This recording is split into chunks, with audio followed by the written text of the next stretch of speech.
Greetings, I'm Samantha Jonas-Rongo, and this is IBP Media Breaking News. Memorial Day 2021 marks the 100th anniversary of the 1921 destruction of Black Wall Street in what is known as the Tulsa Massacre.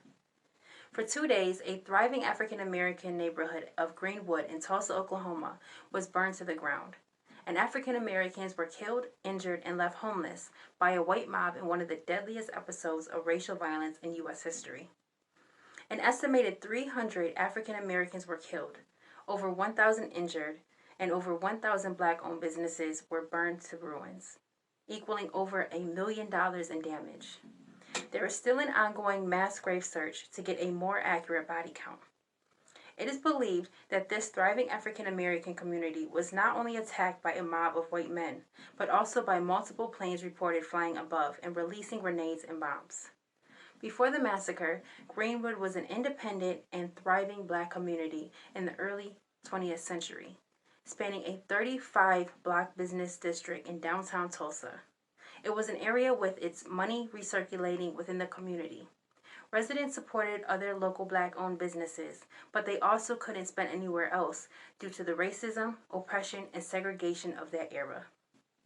In that time, Greenwood was considered the richest African American neighborhoods in North America. On May 30th, 1921, that all changed after a 19-year-old young Black man named Dick Rowland used an elevator in a downtown Tulsa building to get to a colored restroom. The elevator operator was Sarah Page, a 17-year-old white girl who screamed as Rowland supposedly ran out of the elevator when it reached the first floor. A clerk on duty then reported the incident to police, and Dick Rowland was later arrested. He was accused of sexually assaulting Sarah Page. An angry white mob went to the courthouse and demanded that the sheriff hand over Rowland, but the sheriff refused.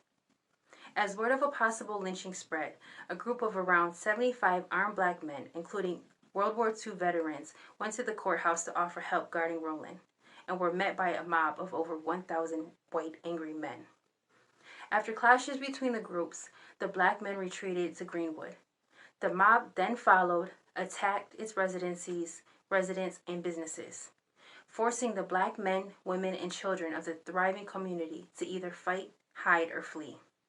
After the massacre, insurance companies then refused to pay damages to the victims, citing riot clauses.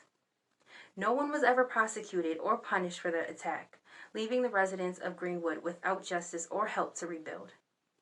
Hours after destruction, police then released Dick Rowland uncharged, after they concluded that he had in fact only accidentally tripped on the foot of Sarah Page. Last week, White House officials said President Joe Biden will travel to Tulsa to commemorate the 100th anniversary of the massacre on Tuesday, June 1st. Hopefully, this drastic event in history will become part of the history curriculum in schools around the nation, as many Americans, including many African Americans, are still unaware of this historical event, an event that is only one of many massacres of African American history. I'm Samantha Jonas-Rongo, and thank you for watching IBP Media.